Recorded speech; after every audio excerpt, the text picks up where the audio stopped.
सलाम, नमस्ते, सत श्री अकाल। मैं हूं रजा और आप देख रहे हैं रजाग्राफी अनस्क्रिप्टेड की सबसे खास रिपोर्ट, अंतर्राष्ट्रीय प्राइम टाइम रिपोर्ट। दोस्तों, सबसे बड़ी बात आ रही है, सबसे बड़ा अपडेट ये है कि 1971 के बाद पहली बार अमेरिका का युद्धपोत बांग्लादेश पहुंचा है। अमेरिका का ये कदम भारत के लिए भी खतरनाक माना जा रहा है, क्योंकि अमेरिका किसी का सगा नहीं है और इंडियन गवर्नमेंट को ये अच्छे से मालूम है। बांग्लादेश पाकिस्तान और अमेरिका के साथ खिचड़ी पका रहा है। हाल में आपको पता है कि जो बांग्लादेश के एक्सपर्ट्स हैं, वहाँ के जो सरकार के मिनिस्टर्स हैं, वो लगातार पाकिस्तान आ और जा रहे हैं। ऐसे में म्यांमार की ज़मीन पर रेयर अर्थ मिनरल हैं, केमिकल्स हैं, और इसका भूखा डोनाल्ड ट्रंप है। और अमेरिका के जो राष्ट्रपति हैं, ये खुद ही फसाद करवाते हैं, फिर उसके बाद फसाद करवा के खुद ही निमटवाने के लिए आते हैं कि अरे मैं ख़त्म करवाऊंगा और मुझे नोबेल पीस प्राइज़ चाहिए। ये इनका जो तरीका है, आज बच्चा बच्चा पूरी दुनिया का समझ रहा है। हो ये भी सकता है कि दोनों चीज़ें इनकी पूरी हो जाए, क्योंकि रिपोर्ट आपकी स्क्रीन पर, रिपोर्ट के मुताबिक अमेरिकी नौसेना का ये गाइडेड मिसाइल विध्वंस पोत जहाज यूएसएस फिट्जगेराल्ड बुधवार को, बुध के दिन बांग्लादेश पहुंचा है 1971 के बाद। ये कोई पहला युद्धपोत है जो बांग्लादेश का दौरा कर रहा है। यह युद्धपोत 3 दिनों तक चटगांव बंदरगाह में मौजूद रहेगा। इस दौरान युद्धपोत का बांग्लादेशी नौसेना के साथ युद्ध अभ्यास भी है, हो सकता है यह नाटक भी हो। अमेरिकी युद्धपोत के चटगांव में डॉकिंग से म्यांमार को लेकर भी कई तरह की खबरें आ रही हैं कि हो सकता है अमेरिका म्यांमार के अंदर घुस जाए और विद्रोहियों को निपटाए और वहां की सरकार को संभाले और फिर अपना पालतू वहां बिठा दे। बांग्लादेशी सेना की media wing inter services relation ने बुधवार को एक बयान जारी किया था, जिसमें बताया था कि यूएसएस फिट्जगेराल्ड के आगमन पर बांग्लादेशी नौसेना के जहाज बनोजा अबू ओबैदा ने आंगतुक जहाज का स्वागत किया है। नौसेना अधिकारियों ने आंगतुक जहाज के अधिकारियों के साथ अभिवादन और शुभकामनाओं के साथ भाई साहब उनका वेलकम किया और दोनों देश एक साथ मिलकर ड्रिल करने वाले हैं।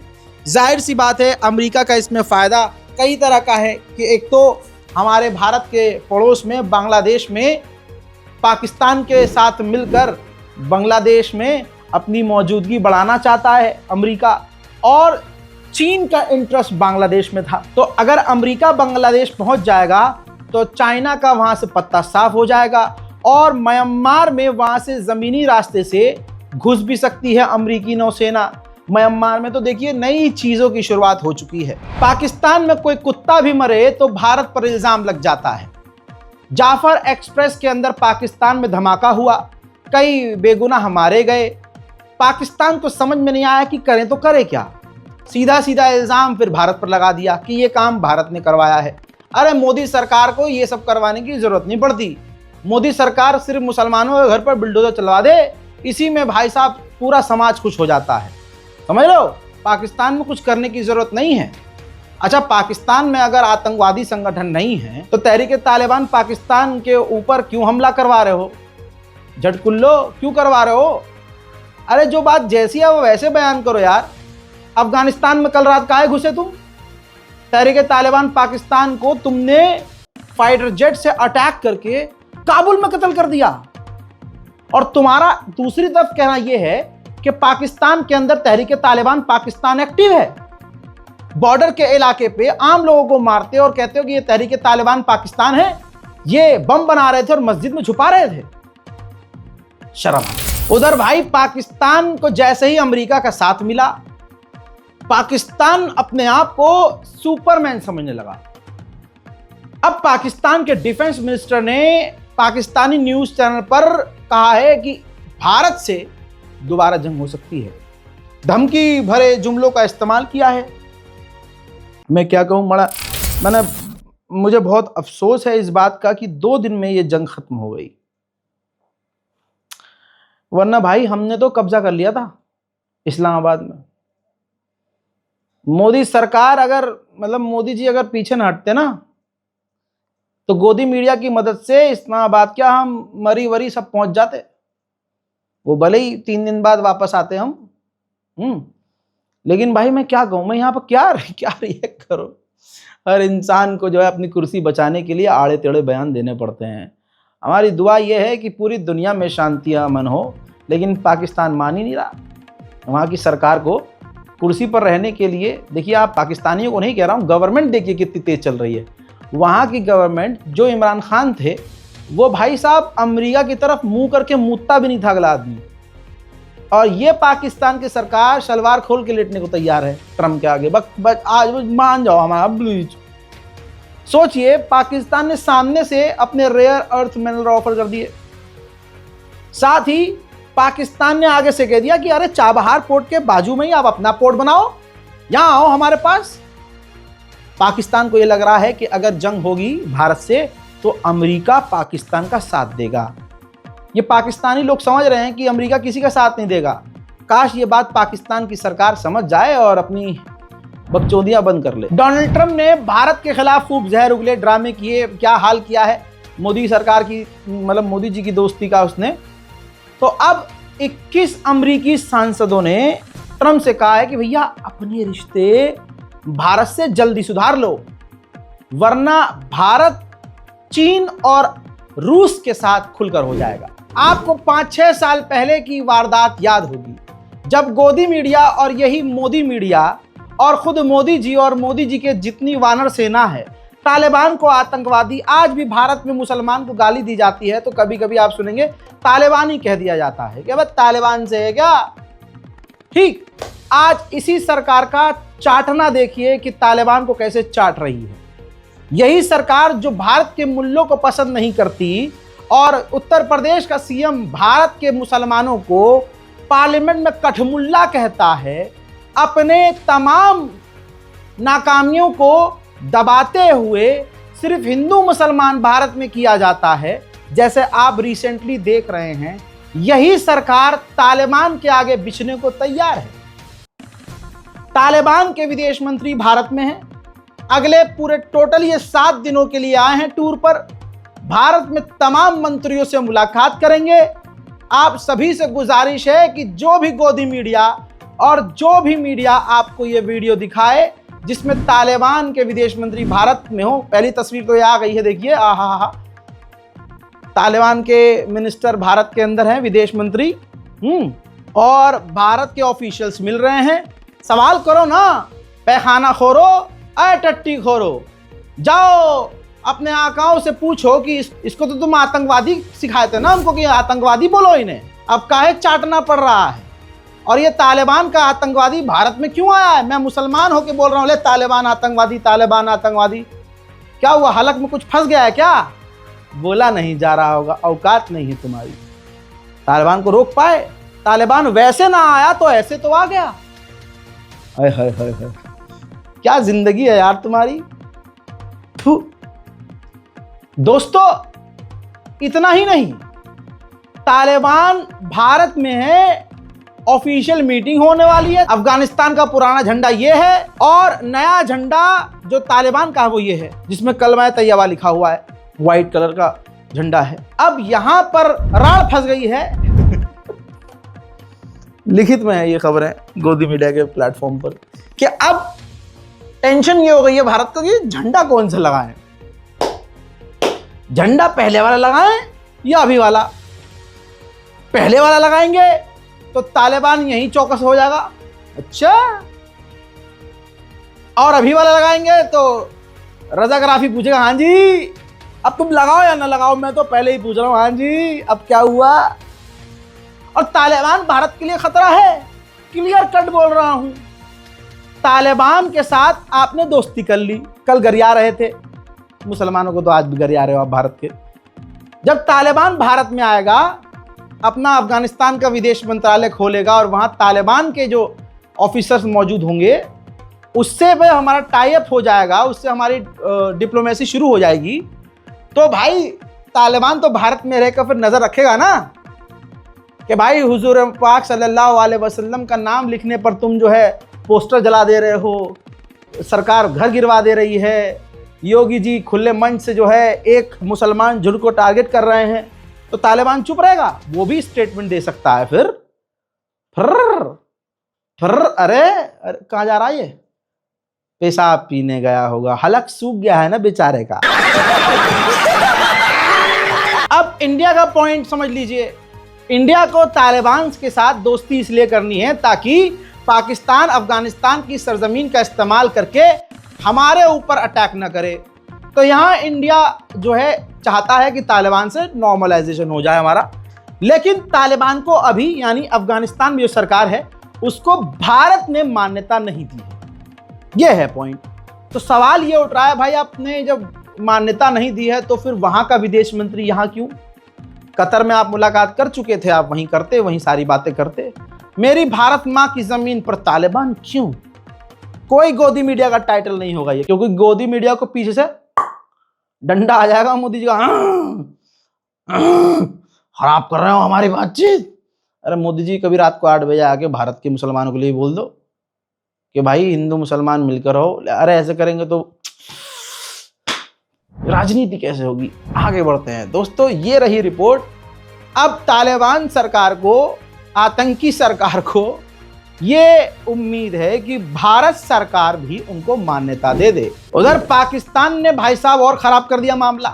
पाकिस्तान ने अफगानिस्तान के लोगों को उल्टा सीधा कह दिया। मतलब एक देश दूसरे देश को कहता है, समझ में आता है, वहां के लोगों को ही पाकिस्तान ने कह दिया कि अफगानी कभी हमारे वफादार नहीं होते, अफगानी भारत के वफादार होते हैं। उधर भारत के माननीय प्रधानमंत्री मोदी जी ने डोनाल्ड ट्रंप से फोन पर बात की गाजा के मामले पर और मुबारकबाद दिया कि अरे मेरे दोस्त, ऐसा कोई काम नहीं कर सकता, अरे मैंने तो सिर्फ फोन पर ही जंग रुकवा दी थी रूस और यूक्रेन की, वो बात अलग है, मैं अपने लोगों को ला नहीं पा रहा हूं। लेकिन आपने जो कहा मजाक कर रहा हूं दोस्तों।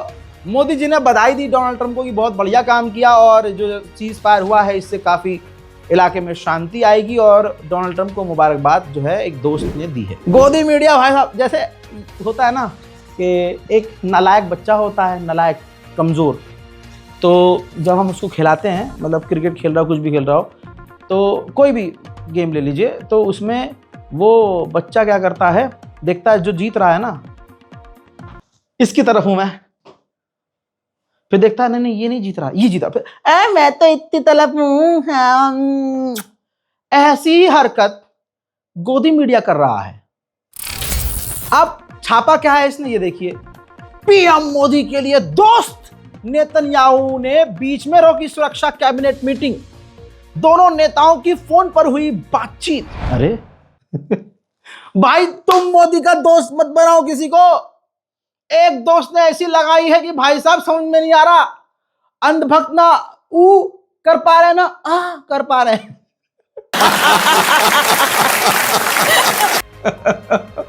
दोस्त नेतन्याहू हमारा बहुत बढ़िया। अबे ऐसे तो पूरी दुनिया ही दोस्त है, बात ये है कि हमारी बात कहां तक मानी जाती है। अब अनुभव आएंगे, अरे तुझे पता है इजराइल से हथियार लेते हैं हम। हाँ, तेरी अम्मा के दहेज में आया था क्या इजराइल से हथियार? पैसे में खरीदते हैं, पैसा। सबसे बड़ी बात तो यह है कि इस वक्त भारत के अंदर बर्तानिया के प्रधानमंत्री अपनी सैकड़ों टीम के साथ आए हैं, पूरी कैबिनेट के साथ ही आ गए हैं। लगता है भारत का खाना बड़ा अच्छा लगता है। आइए आइए दोस्तों, इतना ही नहीं, रिपोर्ट के मुताबिक मोदी जी ने बहुत बढ़िया बात बोली।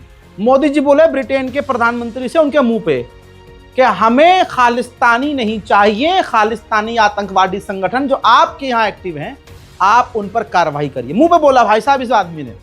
यहां पर मोदी जी ने बहुत बढ़िया काम करा। और तो और ब्रिटेन से डील हो गई है 468 मिलियन डॉलर की मिसाइल भारत ब्रिटेन से खरीदेगा, और हैंड टू हैंड बर्तानिया के प्रधानमंत्री ने साइन कर दिया। रेयर अर्थ मिनरल्स की होड़ लगी हुई है।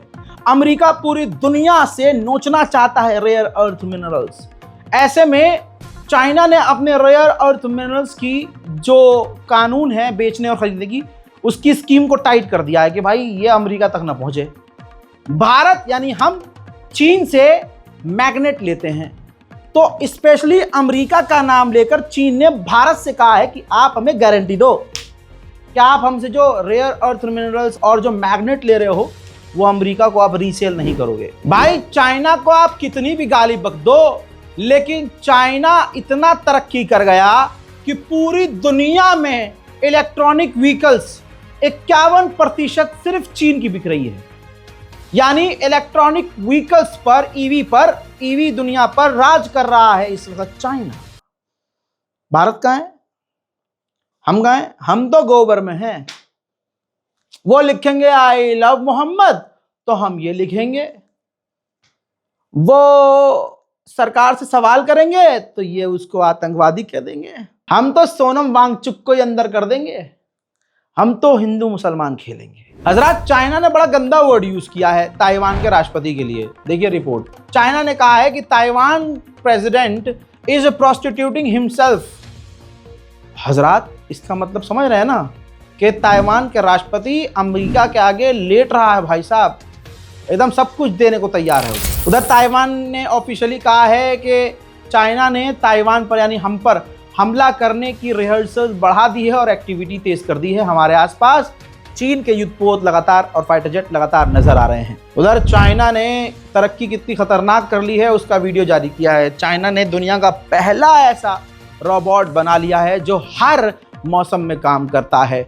न बारिश का असर होता है, न सूखे का, न धूप का, किसी भी मौसम का, यहाँ तक कि ठंड गर्मी हर मौसम में ये चीन का रोबोट काम करता है। चाइना ने अमेरिका को मुंहतोड़ जवाब देते हुए बर्तानिया और अमेरिका की टोटल 14 कंपनियों को ब्लैकलिस्ट कर दिया है। हजरत मोहतरम, इटली के अंदर इस्लामोफोबिया बढ़ता हुआ देखा जा रहा है।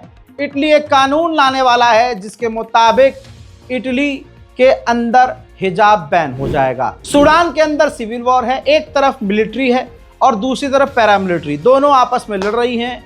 दोनों में से कोई एक है जो तुर्की के ड्रोन का इस्तेमाल कर रही है।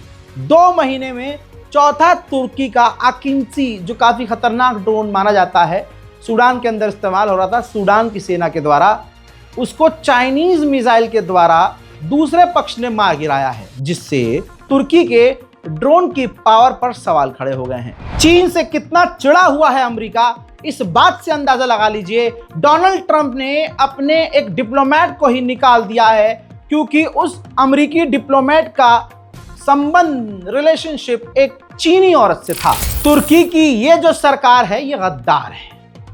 कुर्दोगलू ऐसे ही नाम नहीं रखा मैंने।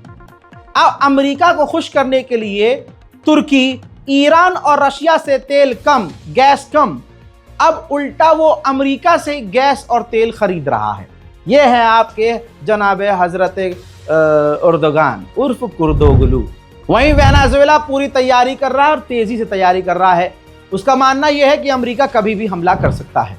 उधर मेरे दोस्तों, कतर को यार असली अवार्ड तो इसे मिलना चाहिए, इंटरनेशनल पीस कीपिंग अवार्ड। भाई साहब कतर इन दोनों के बीच में भी कूद गया, वेनेजुएला और अमेरिका के बीच। वो कोशिश कर रहा है कि मीडिएशन हो जाए, अच्छी बात है, हम कतर के साथ हैं। दोस्तों, हालात को बिगड़ता हुआ देखकर वेनेजुएला ने यूएनएचसी की इमरजेंसी मीटिंग बुलाई है। हजरात, इसी के साथ वेनेजुएला ने, ये देखिए मैप के जरिए दिखाना चाहूँगा और कुछ तस्वीरें हैं। ये पहला मैप है, उसके बाद ये तस्वीरें आ रही हैं, देखिए। हाँ, वेनेजुएला ने वो रोड्स बंद कर दिए हैं अपने मुल्क के जो रोड समुद्र की तरफ यानी बीच की तरफ जा रहे थे। अंतर्राष्ट्रीय प्राइम टाइम रिपोर्ट में आज और अभी के लिए इतना ही। चैनल को सब्सक्राइब कीजिए, वीडियो को लाइक कीजिए, दुआओं में याद रखिए। जय हिंद।